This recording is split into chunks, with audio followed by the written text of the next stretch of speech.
Bismillahirrahmanirrahim. Assalamualaikum warahmatullahi wabarakatuh.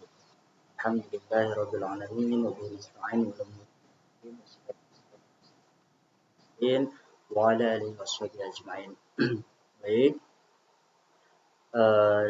dengan adanya video ini saya akan membawakan tugas untuk memenuhi tugas presentasi pada mata kuliah tafsir tahlili. Dan di sini saya akan membawakan surat tafsir tahlili surah Al-Balad ayat 1 sampai ayat 20. Ya, sebelumnya perkenalkan, nama saya dari Wanda. Saya dari Prodi Ilmu Al-Quran dan Tafsir semester 6 dan tafsir tahlili dan yang terhormat dosen pengampu pada Al-Ustaz Mukhrij. Baik, langsung saja kepada materi kita pada latar belakang. Baik, slide yang akan bawa sekarang yakni pada latar belakang daripada tafsir tahlili pada surat Al-Balad ayat 1 sampai ayat 20. Di sini Al-Quran ya intinya ya surat Al-Balad itu diambil dari Al-Quran, dan Al-Quran itu sendiri merupakan pedoman hidup bagi umat manusia, bagi umat Islam, yang mengandung berbagai petunjuk tentang akidah, ibadah, akhlak, dan kehidupan sosial. Untuk memahami kandungan secara mendalam diperlukan ilmu tafsir, salah satunya melalui metode tafsir tahlili, yaitu metode penafsiran yang menjelaskan ayat-ayat Al-Quran secara rinci dan berurutan sesuai susunan mushaf. Ayat Al-Quran secara rinci dan berurutan sesuai sesuai susunan mushaf. Surah Al-Balad dipilih. Nah, surat Al-Balad dipilih karena mengandung pesan penting tentang perjuangan hidup manusia, nikmat yang diberikan Allah Subhanahu wa taala serta pentingnya kepedulian sosial terhadap sesama manusia. Nilai-nilai yang terkandung dalam surat ini sangat relevan dengan kehidupan masa kini, sehingga menarik untuk dikaji melalui pendekatan tafsir tahlili guna untuk memahami makna dan hikmah yang terkandung di dalamnya. Nah, ini mungkin latar belakang yang bisa saya sampaikan terkait ya sebagaimana kita ketahui bahwa Al-Quran itu adalah kitab suci Allah Subhanahu wa taala, bahwa Al-Quran itu adalah petunjuk bagi umat manusia. Sedangkan tafsir tahlili adalah metode penafsiran yang menjelaskan ayat-ayat secara berurutan, secara bersusunan. Baik, selanjutnya ke slide selanjutnya kita kepada tujuan pembahasan. Tujuan pembahasan daripada surat Al-Balad ini, yang pertama, tujuan pembahasan tafsir tahlili surat Al-Balad adalah untuk memahami makna ayat-ayat dalam surat tersebut secara berurutan dan mendalam. Dengan metode tafsir tahlili, setiap ayat dapat dikaji berdasarkan kandungan, pesan, serta nilai-nilai yang terkandung di dalamnya. Selain itu, pembahasan ini bertujuan untuk mengetahui hikmah dan pelajaran yang dapat diterapkan dalam kehidupan sehari-hari, seperti pentingnya kesabaran, kepedulian terhadap sesama, serta keimanan kepada Allah Subhanahu wa taala. Dengan memahami surat Al-Balad, diharapkan umat Islam dapat mengamalkan nilai-nilai tersebut dalam kehidupan nyata.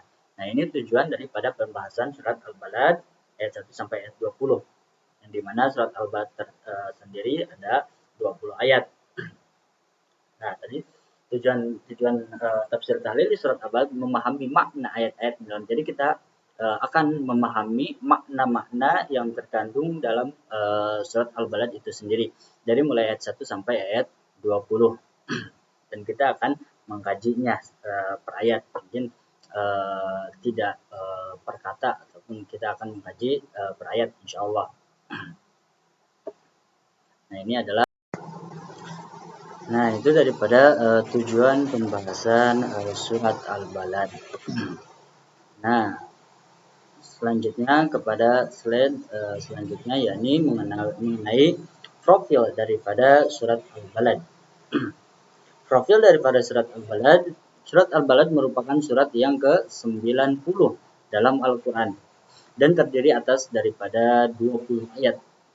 Surat Al-Balad ada 20 ayat. Surat ini termasuk golongan Makkiyah karena diturunkan sebelum Nabi Muhammad hijrah ke Madinah. Nama Al-Balad itu artinya adalah negeri atau kota, yang merujuk kepada kota Mekah sebagai kota suci yang memiliki kedudukan mulia di sisi Allah Subhanahu wa taala. Secara umum, jadi surat Al-Balad ini membahas tentang perjuangan hidup manusia, berbagai nikmat yang diberikan Allah Subhanahu wa taala, pentingnya kehidupan sosial serta balasan bagi orang-orang yang beriman dan orang-orang yang mengingkari ayat-ayat Allah.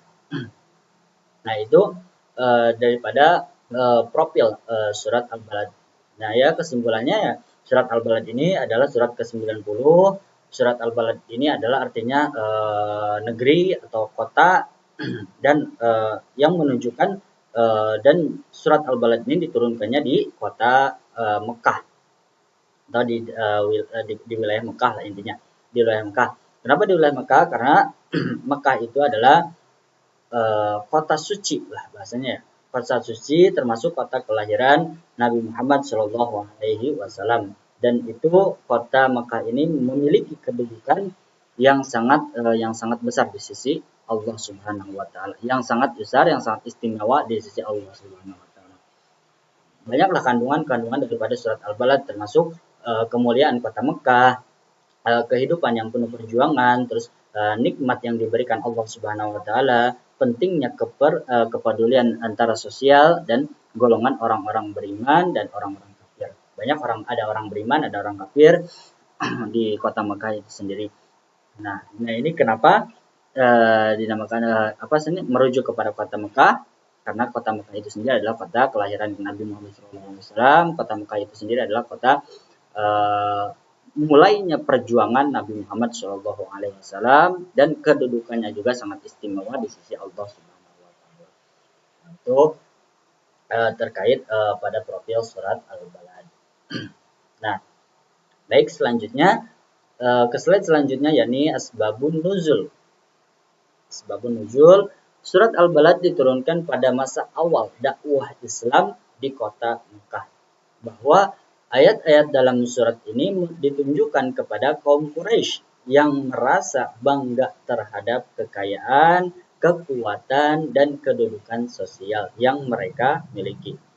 Melalui surat ini Allah Subhanahu wa taala menegaskan bahwa kemuliaan manusia tidak ditentukan oleh harta maupun kekuasaan, melainkan oleh keimanan dan amal soleh. Seluruh perbuatan manusia berada dalam pengawasan Allah Subhanahu wa taala dan akan dimintai pertanggungjawabannya.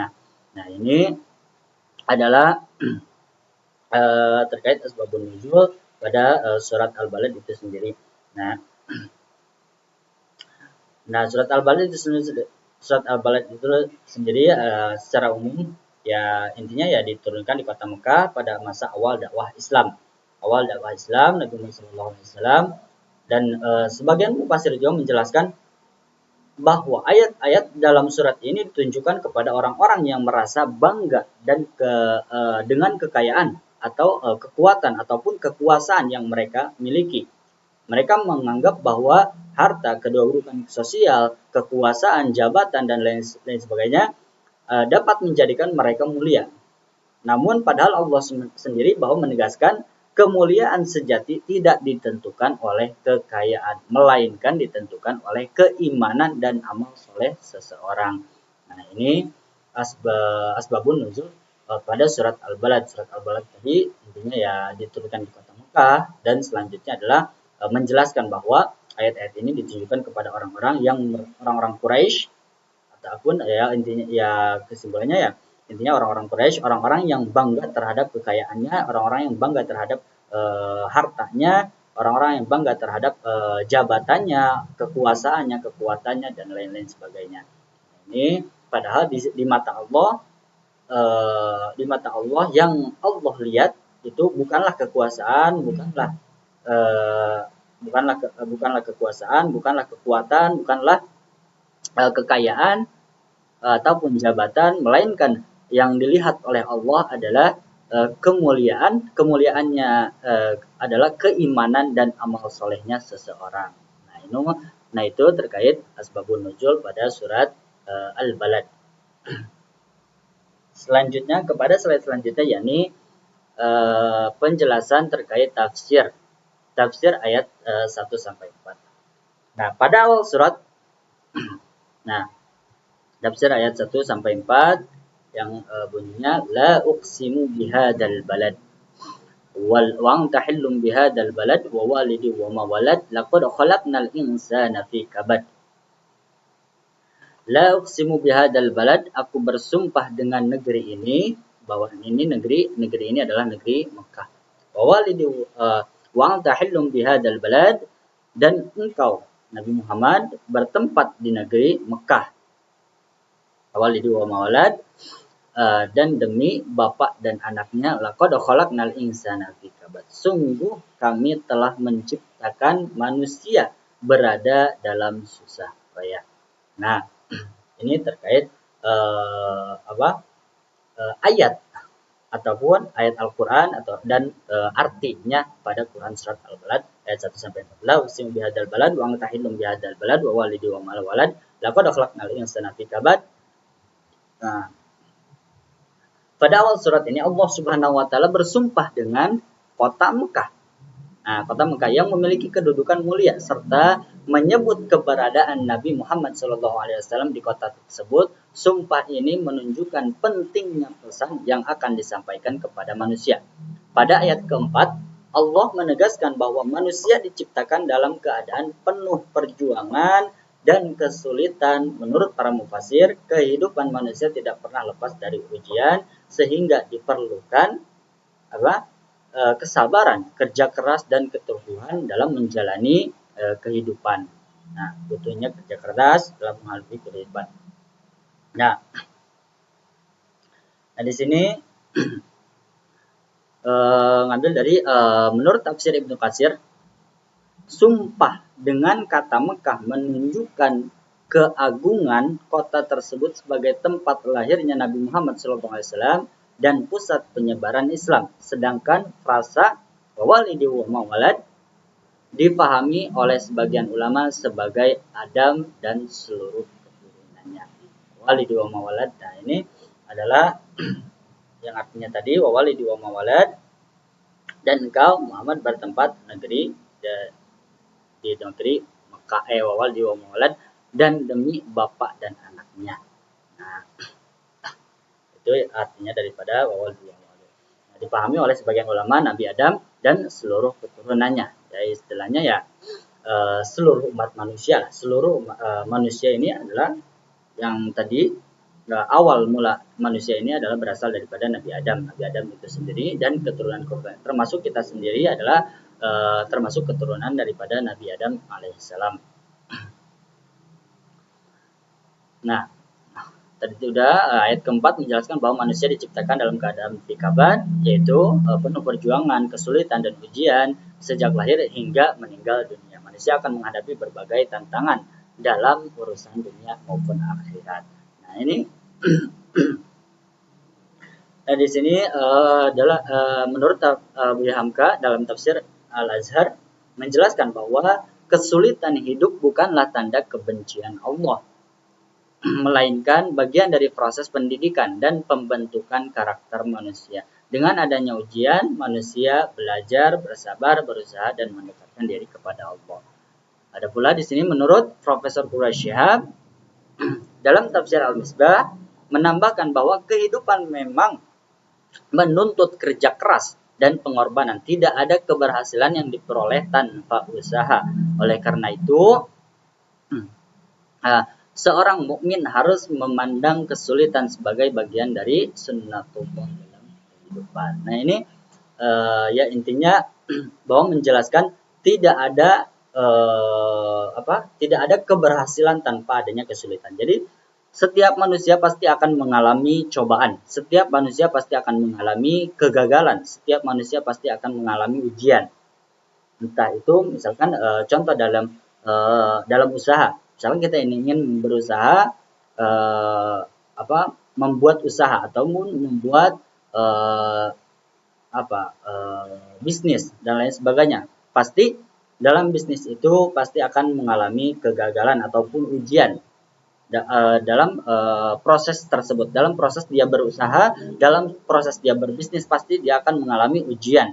Entah itu dalam ujian daripada karyawannya itu sendiri, entah itu ujian daripada dananya dan lain sebagainya. Pasti akan mengalami, setiap manusia pasti akan mengalami kesulitan, setiap manusia pasti akan mengalami ujian.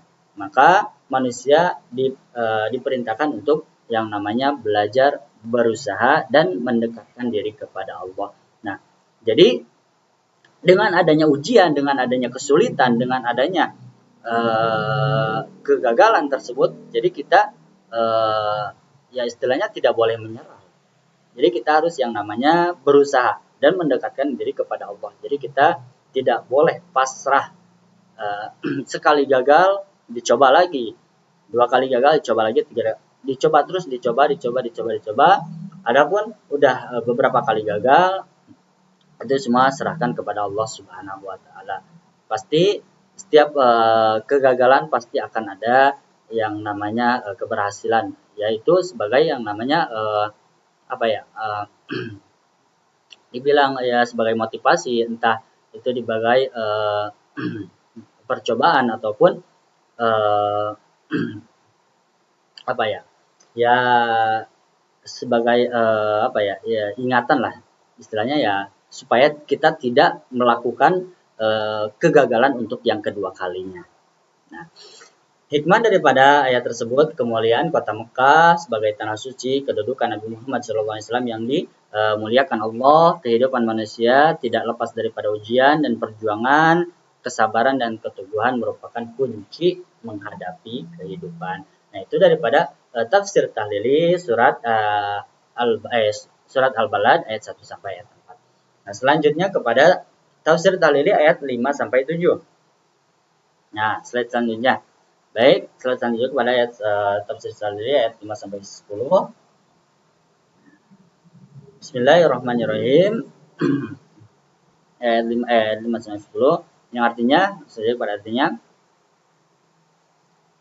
ayat sab'al lama yahu ahad ayat sab'al lai yaqdiru alaihi ahad qul ahlaktu malan lubada. Nah, ini apakah yang artinya apakah dia mengira bahwa tidak ada sesuatu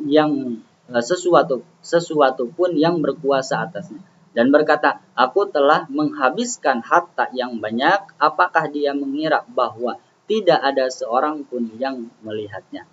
Nah, pada ayat ini Allah menegur manusia yang merasa dirinya kuat, yang merasa dirinya hebat, yang merasa dirinya berkuasa, yang merasa dirinya memiliki jabatan yang tinggi dan tidak dapat dikalahkan oleh siapapun, dan merasa lebih tinggi daripada yang lain lah bahasanya, daripada tidak ada yang bisa mengalahkannya lah daripada orang lain oleh siapapun. Dan sikap sombong seperti itu ditemukan pada orang yang memiliki kekayaan dan kedudukan tinggi. Nah, pasti orang yang memiliki kedudukan tinggi itu tidak boleh menanamkan sifat sombong. Ayat-ayat ini menjelaskan, nah di sini dalam slide tersebut jelaskan, ayat-ayat ini menjelaskan tentang manusia yang merasa dirinya kuat dan membanggakan hartanya yang dimilikinya. Allah Subhanahu wa taala mengingatkan bahwa tidak ada satupun perbuatan manusia yang luput dari pengawasannya. Selain itu Allah mengingatkan berbagai nikmat yang telah diberikan kepada manusia berupa mata, lidah, dan bibir. Melalui nikmat tersebut manusia diberikan kemampuan untuk mengenal kesabaran serta memilih jalan baik maupun jalan yang buruk. Nah, terkait jalan yang baik dan jalan yang buruk, ya setiap manusia pasti bisa membedakan mana yang baik dan mana yang buruk. Nah, sebagian pemufasir juga menjelaskan bahwa ayat ini ditunjuk kepada orang-orang Quraisy yang membanggakan kekayaan mereka, merasa bahwa harta yang mereka dimiliki dapat memberikan kemuliaan, keselamatan, dan lain sebagainya. Nah, itu jangan sampai kita menanamkan sifat kesombongan dalam diri kita. Nah, di sini menurut Ibnu Katsir, ucapan aku telah menghabiskan harta yang banyak menunjukkan kesombongan serta terhadap kekayaan yang dimilikinya. Ia merasa bangga karena mampu mengeluarkan banyak harta, padahal semua itu tidak bernilai jika digunakan di jalan Allah. Nah, ayat ke-7 menegaskan bahwa Allah Maha melihat seluruh perbuatan manusia, tidak ada satupun tindakan yang bersembunyi dari pengawasannya. Oleh karena itu, manusia tidak boleh merasa bebas melakukan apa saja tanpa pertanggungjawaban. Nah, Buya Hamka menjelaskan bahwa kesombongan sering muncul ketika seseorang merasa memiliki kekuatan ekonomi atau kekuasaan, padahal semua yang dimiliki hanyalah titipan Allah yang sewaktu-waktu dapat diambil kembali. Nah, ya intinya kita tidak boleh yang merasa sombong, menyombongkan diri sendiri. Mau harta berapapun itu, entah kita memiliki harta ratusan juta ataupun miliaran ataupun memiliki istana, gedung dan lain sebagainya, jangan sekali untuk menyombongkan diri. Di mata Allah tidak ada apa-apanya. Itu semua hanyalah titipan daripada Allah Subhanahu wa taala. Dan di sini juga Buya Hamka menjelaskan bahwa padahal semua yang dimiliki hanyalah titipan daripada Allah Subhanahu wa taala. Sewaktu-waktu semua yang dia miliki, harta kekuasaan dan lain sebagainya, jika Allah ingin mengambilnya, maka pasti bakal diambil kembali. Nah, Allah sewaktu-waktu dapat diambil kembali. Nah, itu jadi kita jangan merasa sombong atas harta yang kita miliki. Jangan terlalu. Maka jika kita memiliki harta, kekuasaan, maka sebaiknya kita pakai untuk kebaikan, kita pakai untuk amal soleh. Adapun kita memiliki harta yang banyak, maka gunakanlah untuk bersedekah, gunakanlah untuk menunaikan zakat dan lain sebagainya. Nah, itu. Ya, kesimpulannya ya di dalam ayat ini ya kita jangan. Baik, untuk selanjutnya kepada tafsir tahlili masih surat Al-Balad pada ayat 8 sampai ayat 10. Nah, lam naj'al lahu 'ayn wa lisanan wa syafatain wa hadainahu najdain. Yang artinya, bukankah kami telah memberikan kepadanya dua mata, lidah, dan dua bibir, dan kami telah menunjukkan kepadanya dua jalan. Setelah menegur manusia yang sombong, nah ini adalah daripada ayat dan artinya surat Al-Balad ayat 8 sampai ayat 10.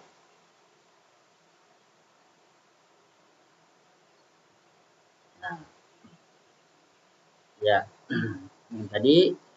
yang tadi itu ayat 1 ayat 4, terus ada ayat 5 sampai ayat 7, selanjutnya ayat 8 sampai ayat 10.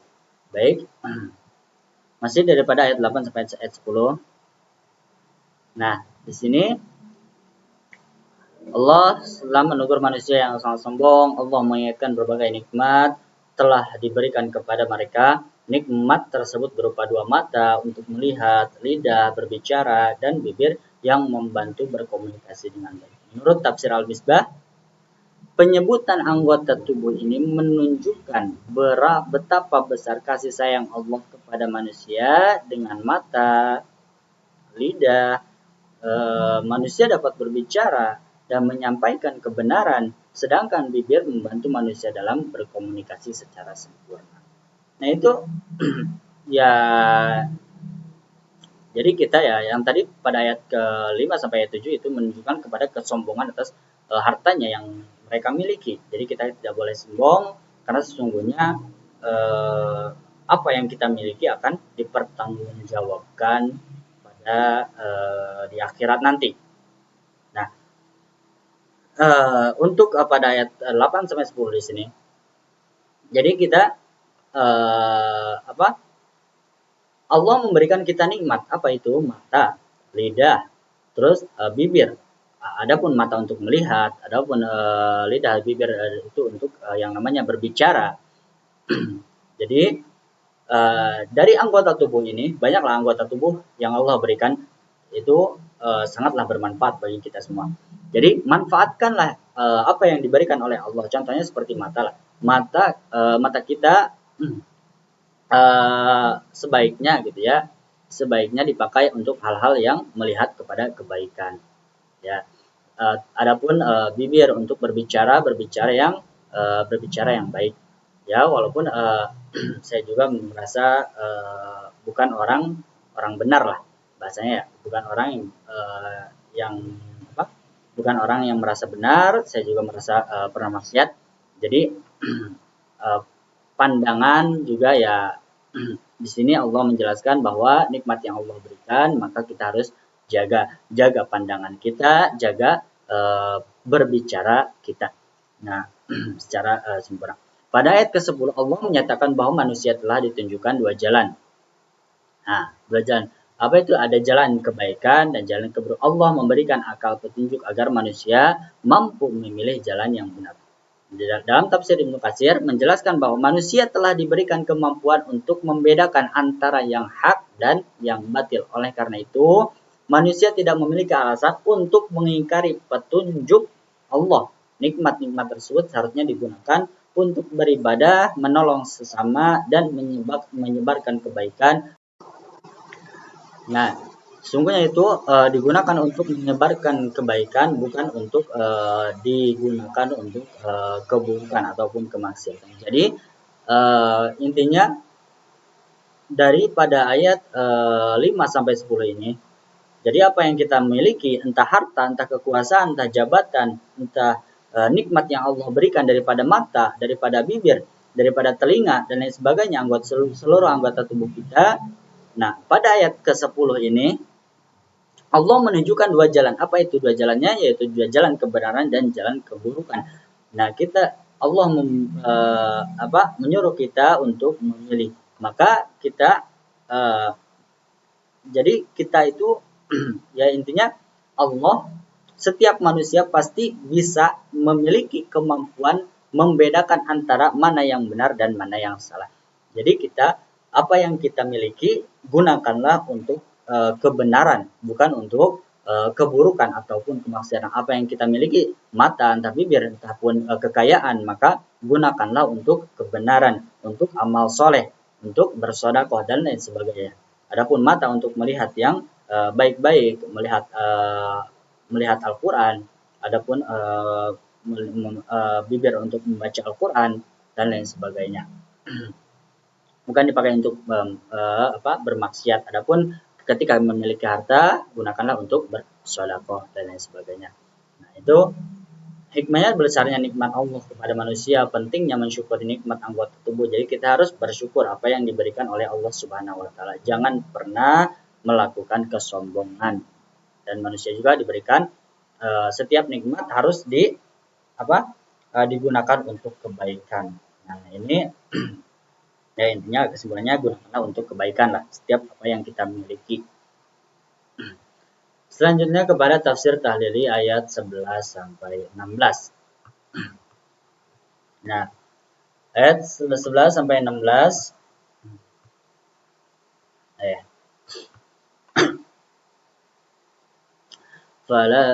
falaqtamal aqabah wa ma adraka mal aqabah fakkur qabah aw it'am fi yaumin dhi masqabah jadi mangda muqrabah wa miskinan dha matsrabah.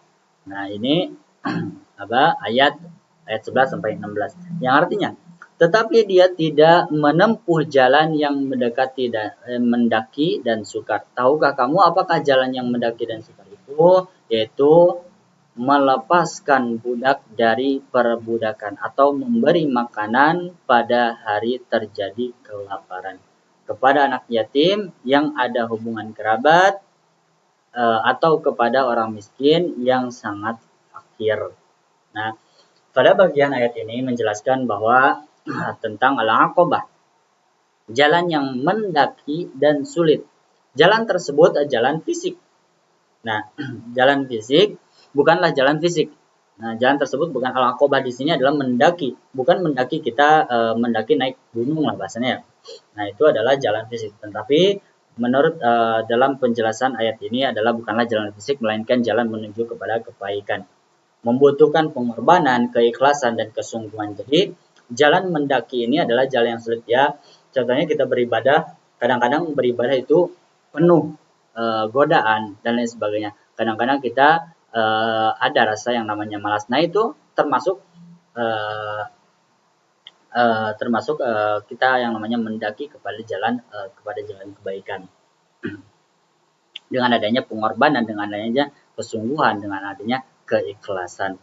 Jadi ya contohnya kita dalam ataupun dalam perjalanan ataupun dalam bekerja, jika waktunya sudah waktunya sholat, ya kita pergilah ke masjid untuk melaksanakan sholat.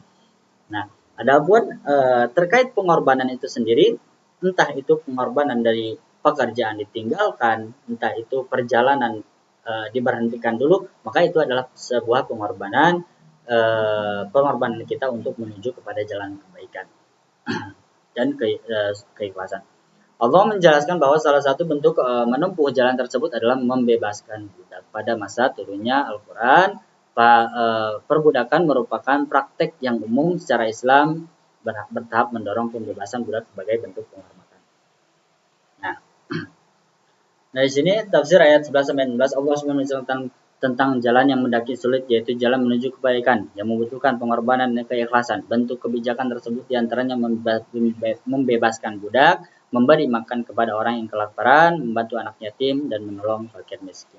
Ayat ini menunjukkan bahwa keimanan tidak cukup hanya diucapkan, tetapi harus diwujudkan dalam tindakan nyata yang bermanfaat bagi masyarakat. Kepedulian sosial menjadi salah satu bukti keimanan seseorang. Nah, di sini menjelaskan bahwa menunjukkan keimanan kesolehan seseorang bukan hanya sekedar diucapkan. Contohnya ya menyampaikan kita kepada orang lain ya,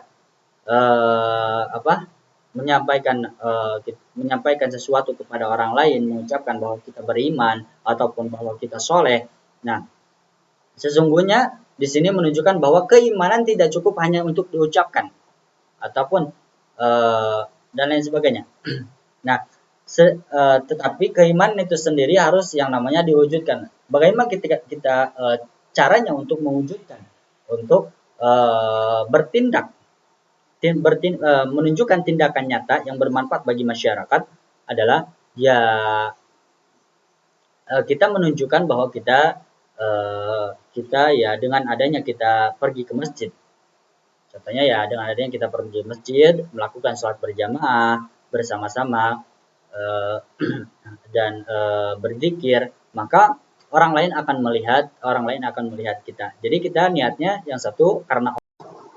Dan jangan lupa kita niatnya karena Allah Subhanahu wa taala, bukan karena kita ingin dilihat oleh orang lain, tetapi niat karena Allah Subhanahu wa taala. Adapun untuk dilihat orang lain itu ya bonus lah mungkin ya.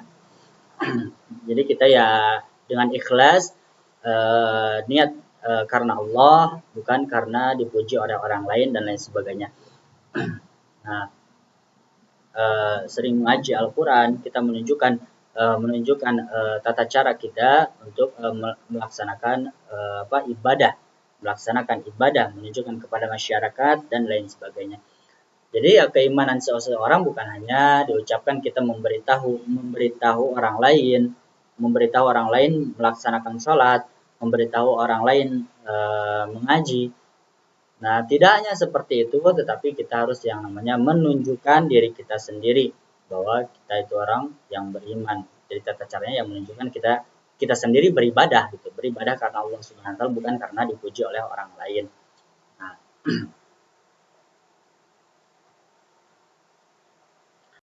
di sini penjelasan menurut Ibnu Katsir Ayat ini menunjukkan bahwa amal sosial memiliki kedudukan yang sangat tinggi dalam Islam. Keimanan tidak cukup hanya diucapkan, tetapi harus diwujudkan dalam tindakan nyata yang bermanfaat bagi masyarakat. Abu Hamka menegaskan bahwa Islam bukan hanya agama ibadah ritual, tetapi juga agama kemanusiaan. Kepedulian terhadap kaum lemah merupakan bukti nyata dari keimanan seseorang. Profesor Quraisyad menjelaskan bahwa membantu sesama merupakan bentuk syukur atas nikmat yang diberikan oleh Allah. Orang yang bersyukur tidak hanya menikmati nikmat untuk dirinya sendiri, tetapi juga berbagi kepada orang lain. Ya, di sini juga menunjukkan bahwa ya membantu orang lain sebagaimana kita yang namanya bergotong royong, ya bergotong royong, adapun mengajak dan lain sebagainya. Ya, ini termasuk adalah amal sosial, mengajak untuk mengerjakan sholat dan lain sebagainya, mengajak untuk mengaji dan lain sebagainya. Nah, hikmah daripada ayat 11 sampai 16 ini, amal sosial merupakan bagian penting dari ajaran Islam. Membantu orang, dan yang kedua, membantu orang lain membutuhkan pengorbanan dan keikhlasan. Dan yang ketiga, anak yatim dan fakir miskin mendapatkan perhatian yang khusus. Keempat, keimanan harus diwujudkan dalam tindakan nyata. Nah, itu daripada tafsir ayat 11 sampai 16. Baik, selanjutnya kepada tafsir tahlili ayat 17 sampai ayat 20. Dan yang terakhir, penjelasan terakhir, tsumma kana minal ladzina amanu wa tawassaw bis sabri wa tawassaw bil marhamah. Laika ashabul maimanah wal ladzina kafaru bi ayatina hum ashabul masyamah alaihim narum muqsadah. Yang artinya kemudian dia termasuk orang-orang yang beriman dan saling berpesan untuk bersabar dan saling berpesan untuk kasih sayang. Mereka itu golongan kanan, dan orang-orang yang kafir terhadap ayat-ayat kami, mereka itu adalah golongan kiri. Mereka berada dalam neraka yang ditutup rapat. Quran surat Al-Balad ayat 17 sampai 20. Ayat-ayat penutup Allah menjelaskan bahwa amal kebajikan harus disertai dengan keimanan, kasih sayang, keimanan yang benar, dan keimanan yang benar akan melahirkan sikap saling menasihati dalam kesabaran dan kasih sayang. Nah, terkait ayat 17 sampai ayat 20. Pada bagian akhir surat, Allah Subhanahu wa taala menjelaskan ciri-ciri orang yang beriman, yaitu mereka yang saling menasihati dalam kesabaran dan kasih sayang. Orang-orang tersebut disebut sebagai golongan kanan yang akan memperoleh kebahagiaan dan keselamatan. Sebaliknya, orang-orang yang mengingkari ayat-ayat Allah termasuk golongan kiri yang akan menerima azab. Ayat ini menegaskan bahwa keimanan harus diwujudkan dalam perilaku yang baik terhadap Allah maupun sesama manusia. Nah, di sini adalah keimanan seseorang harus diwujudkan entah kepada Allah ataupun kepada manusia. Ya, yang tadi kalau jika keimanan seseorang menunjukkan kepada Allah, dia mensyukuri nikmat Allah, dia menjalankan beribadah, dengan dia berzikir, dengan dia bersedekah, itu menunjukkan keimanan kepada Allah. Dan bersedekah itu sendiri bisa menunjukkan keimanan kepada sesama manusia, karena menunjukkan bahwa membantu orang-orang yang bahasanya ya miskin, fakir miskin dan lain sebagainya, membantu orang-orang yang membutuhkan dan lain sebagainya. Nah, orang-orang yang memiliki keimanan, kesabaran, dan kasih sayang disebut sebagai ashabul maimanah atau golongan kanan, yaitu golongan yang memperoleh keselamatan dan kebahagiaan di akhirat. Nah, di sini itu keimanan tadi harus diwujudkan dengan cara beribadah, dengan cara bersedekah dan lain sebagainya, menunjukkan keimanan kepada seseorang dan menunjukkan keimanan kepada sesama manusia. Ya, intinya tata cara menunjukkan keimanan seseorang adalah berbuat kebaikan, entah kepada sesama manusia ataupun kepada Allah Subhanahu wa taala. Nah, Menurut para mufassir, penutup surat ini menunjukkan bahwa kesempurnaan iman tidak hanya terlihat dari hubungan manusia dengan Allah, tetapi juga dari hubungan manusia dengan sesamanya, manusia dengan manusia. Nah, di sini hikmah daripada ayat tersebut, keimanan harus disertai dengan amal soleh. Kesabaran merupakan sifat utama yang beriman, dan kasih sayang menjadi fondasi kehidupan sosial. Kasih sayang ini menunjukkan kasih sayang sesama manusia ataupun kasih sayang kepada Allah SWT. Orang beriman akan memperoleh keselamatan, sedangkan orang kafir akan menerima azab. Ini hikmah daripada surat Al-Balad ayat 17 sampai ayat 20. Nah, selanjutnya kepada kandungan. Kandungan daripada surat Al-Balad ayat 1 sampai ayat 20. Surat Al-Balad ini mengajarkan bahwa kehidupan manusia merupakan perjalanan penuh perjuangan dan ujian. Allah Subhanahu wa taala memberikan berbagai nikmat yang harus disyukuri serta digunakan untuk melakukan kebaikan. Selain itu, surat ini menekankan pentingnya kepedulian sosial, kesabaran, dan kasih sayang sebagai karakter utama. Orang beriman, keberhasilan sejati tidak hanya diukur dari kejayaan tetapi juga dari amal soleh dan manfaat yang diberikan kepada sesama manusia. Nah, ini banyaklah kandungan surat Al-Balad terkait kehidupan manusia penuh perjuangan. Terus Allah memberikan berbagai nikmat yang diberikan oleh Allah, entah itu nikmat anggota tubuh ataupun harta dan kekayaannya dan jabatannya, dan itu semua perlu kita syukuri. Nah, kesombongan terhadap harta, kekuasaan harus dihindari. Terus kepedulian sosial merupakan bagian penting daripada ajaran Islam itu sendiri. Nah, dan keimanan itu harus diwujudkan, dan segala sesuatu apa yang kita perbuat itu akan dipertanggungjawabkan amal perbuatannya nanti di akhirat nanti.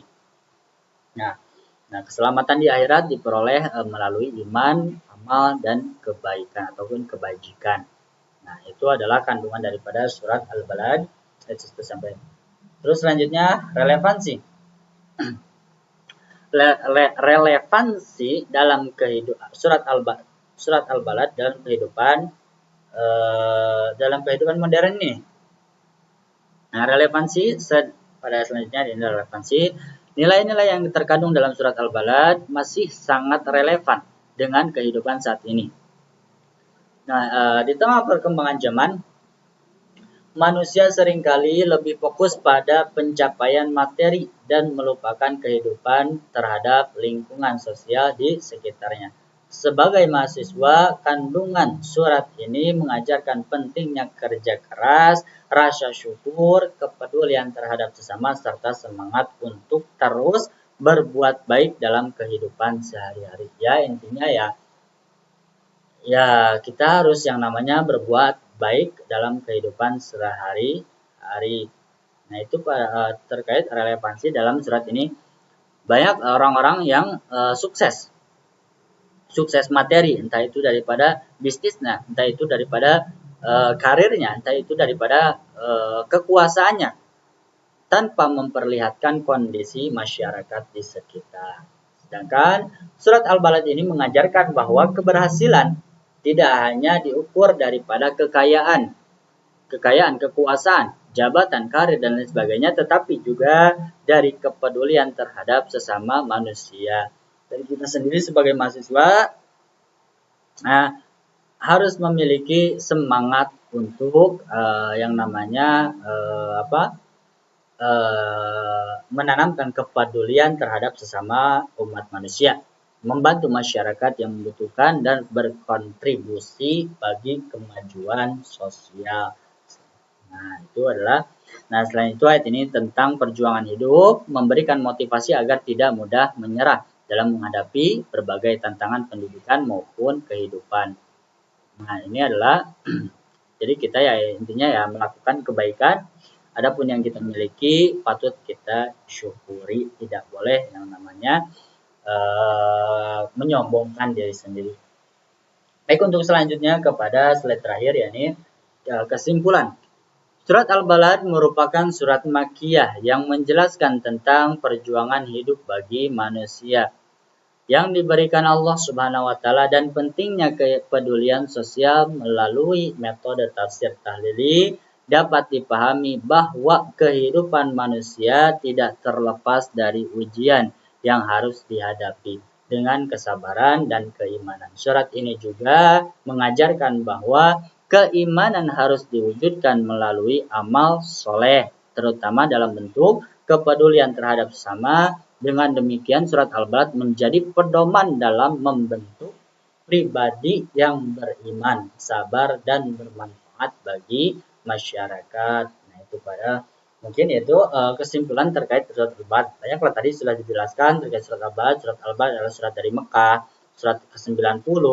Terus surat Al-Balad banyak tadi terkait ayat-ayatnya menjelaskan kepada keutamaan daripada kota Mekah, terus mengajarkan kita kehidupan untuk yang namanya menikmati ataupun mensyukuri nikmat yang diberikan oleh Allah Subhanahu wa taala dan tidak boleh bersikap sombong dan juga tidak boleh bersikap sombong dan kita harus yang namanya berbagi ataupun saling tolong menolong antara sesama manusia. Nah, itu jadi intinya kesimpulannya khairun nas anfa'uhum linnas, sebaik-baiknya manusia adalah manusia yang bermanfaat.